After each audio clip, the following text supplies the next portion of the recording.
Spiritual journey क्या होती है, उसकी तरफ जाने का सबसे सटीक मार्ग क्या हो सकता है, ये मैं आपको पौराणिक काल के महाभारत की दो घटनाओं से समझाना चाहता हूँ। पहली घटना, जब भीष्म पितामह अंतिम समय बाण संया पर सोए हुए थे, तब जाके द्रौपदी ने जाके उनसे पूछा, हे भीष्म पितामह, जब भरी सभा में मेरा चीरहरण हो रहा था, तब आप कुल के वरिष्ठ होने के नाते क्यों उसका विरोध नहीं किया? तब जाके भीष्म पितामह कहते हैं कि मैंने कौरवों का अधर्म से तैयार हुआ अन्न खाया हुआ था। जब व्यक्ति अधर्म से तैयार हुआ अन्न खाता है, तब वह सही और गलत के बीच में भेद नहीं कर पाता है। मैं जानता था कि गलत है ये, लेकिन उसके बीच में भेद करने की, उसको निर्णय लेने की जो विवेक बुद्धि है, वो अधर्म से तैयार हुए अन्न का ग्रहण करने से इंसान खो देता है। दूसरा हिस्सा, जब भगवान श्री कृष्ण शांति दूत बन के कौरवों के पास जाते हैं, तब दुर्योधन उन्हें ये कहता है कि आप हमारे यहाँ भोजन कीजिए। तब जाके श्री कृष्ण उसे ना कहते हैं। वह कहते हैं कि भोजन केवल दो व्यक्तियों के वहां किया जा सकता है, एक अतिथि और दूसरा मित्र। ना ही तुम मेरे मित्र हो, ना ही मैं तुम्हारा अतिथि हूं। यदि तुम मेरा शांति प्रस्ताव स्वीकार करते हो तो तुम मेरे मित्र हो सकते हो। इसीलिए जब तक शांति दूत का जो फैसला है मेरा, ये शांति का जो निर्णय है, तुम स्वीकार नहीं करते, तब तक तुम्हारे यहाँ भोजन करने का कोई मतलब ही नहीं है। इसीलिए भगवान विदुर जी के यहाँ भोजन करते हैं कि जिसने अधर्मियों के साथ होने के बावजूद भी धर्म की तरफ अपना फैसला लिया था। उन्होंने युद्ध में न शामिल होने का फैसला लिया था।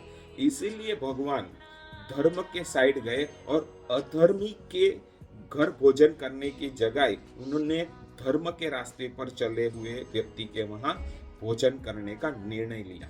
मित्रों, ये क्या सीख देता है कि अन्न का कैसा प्रभाव होता है अपने जीवन में, अपने विचारों में, ये भगवान श्री कृष्ण के जीवन चरित्र से हम समझ सकते हैं। इसीलिए धर्म के माध्यम से जीवन जीने वाले भगवान श्री कृष्ण ने द्रौपदी का चीरहरण रोका था। मित्रों, आज समाज में जिस तरह से भोजन मिल रहा है हमें, वह ज्यादातर अधर्म के माध्यम से आ रहा है। अधर्म क्या?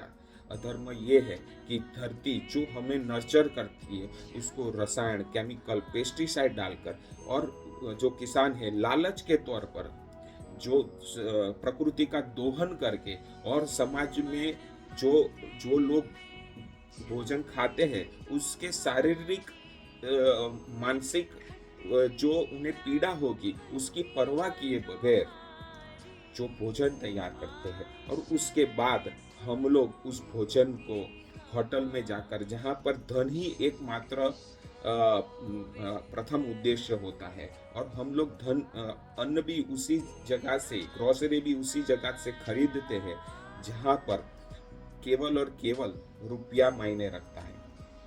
मित्रों, एक स्पिरिचुअल जर्नी की तरफ जाने का सबसे सटीक रास्ता ये है कि जब कोई इंसान जिस चीजों को पहले फिजिकल तौर पर देखता था, और उसके बाद वही चीजों को धीरे धीरे जब वो स्पिरिचुअल एंगल से, चेतना के एंगल से देखना चालू कर देता है, तो वही उसकी स्पिरिचुअल जर्नी की शुरुआत होती है। जैसे कि अपनी पत्नी, पति, माता, पिता, बेटा, भाई, बहन, मित्र, सोसाइटी, रुपया, मकान इत्यादि, ये एक फिजिकल स्टेट है।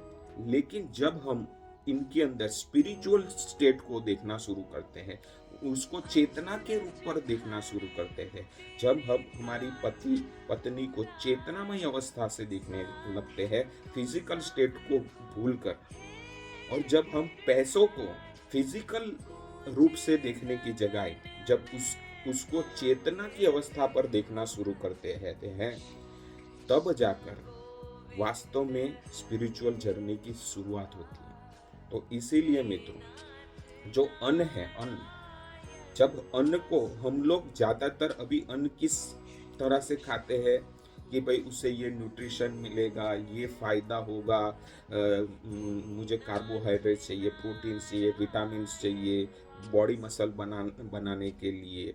तो जब उसे हम फिजिकल रूप पर भोजन लेते हैं, लेकिन जब हम अन्न को स्पिरिचुअल एंगल से, चेतनामय अवस्था से लेंगे, तब हम देखेंगे कि भाई उसकी जो चेतना है वो क्या है। फिजिकल तौर पर एक इंसान की एक लिमिटेशन होती है। फिजिकल तौर पर हम क्या देखते हैं कि भोजन है, जैसे सब्जी वगैरह है, तो दिखने में कैसी है, अच्छी है, साफ सुथरी, हम उसको साफ सफाई, फिजिकल तौर पर साफ सफाई करते हैं और उसको अच्छी तरह से सब मिलाकर खाते हैं, अच्छे साफ सुथरे बर्तन के अंदर अच्छी तरह से खाते हैं। तो एक फिजिकल है। लेकिन जब आप भोजन को स्पिरिचुअल एंगल से देखना, चेतनामय अवस्था से देखना शुरू करेंगे, तब उसकी उत्पत्ति, बीज से लेकर आपकी प्लेट तक आने की उत्पत्ति में क्या क्या चेतनामय अवस्था है, बराबर, उसको चेतना के तर पर क्या प्रताड़ित किया गया है या चेतना के तौर पर और जागृत किया हुआ है। मतलब रसायन डालोगे, पेस्टिसाइड डालोगे, तब जाके वह दर्शाता है कि उसको फिजिकल लेवल पर उसको काम कर रहे हैं। लेकिन जो हो रहा है उसको कुदरती रूप से होने दें, उसको उसके साथ एक स्पिरिचुअल कनेक्शन हो। इस तरह से जब भोजन आता है और जब हमारे घर में भोजन बनाया जाता है, तब एक डिवाइन भाव हो, जहाँ से भोजन आ रहा है उसके प्रति श्रद्धा हो, उसके उसके सुख के लिए, किसान के सुख के लिए हम लोग प्रार्थना करते हो। यह कैसा, कभी कभी हम लोग भोजन करते हैं तब प्रार्थना करते हैं भोजन को, लेकिन उस वही भोजन पाने के लिए किसान से हम लोग बार्गेनिंग करके आते हैं कि नहीं 100 रुपये का नहीं, हम तो 50 रुपये में ही आपको देंगे। बहुत सारे बार्गेनिंग करते हैं, फिर उसी भोजन को लाकर फिर हम लोग ये कहते हैं कि भाई उससे प्रार्थना करते हैं। तो इसका क्या मतलब है? तो जब आप पूरे भोजन की जर्नी को स्पिरिचुअल लेवल पर, चेतनामय अवस्था पर देखना शुरू करते हैं, तो आपके जीवन में जो स्पिरिचुअल स्टेट है हर एंगल में उजागर होता है और वास्तव में संसार में आप हर चीजों को स्पिरिचुअल एंगल से देखना शुरू करते हैं और आप मानव से महामानव बनने की दिशा में अग्रसर होते हैं। इसीलिए मित्रों, भोजन एक सबसे जरूरी और सटीक माध्यम है। आप चाहे कितना भी प्राणायाम कर लो, योग कर लो, मेडिटेशन कर लो, लेकिन जब तक आप भोजन के अंदर चेतना नहीं देख पाएंगे, तब तक ये सब अधूरा है। भोजन को चेतनामय अवस्था में देखने से ये सब योग, मेडिटेशन, प्राणायाम, ये सब उसको सपोर्टिव रोल पर हेल्प करने लगते हैं। तब जाके ये पूरा एक स्टेट बनता है जिससे हम लोग स्पिरिचुअल लेवल पर आगे बढ़ते हैं। और स्पिरिचुअल लेवल ही सबसे सुखमय लेवल है। फिजिकल लेवल से मनुष्य का मुख्य उद्देश्य, जन्म में वह फिजिकल स्टेट पर जन्म लेता है, लेकिन उसको उस फिजिकल स्टेट से, शारीरिक अवस्था से चेतनामय अवस्था के ऊपर जाना ही मनुष्य जीवन का अंतिम लक्ष्य है।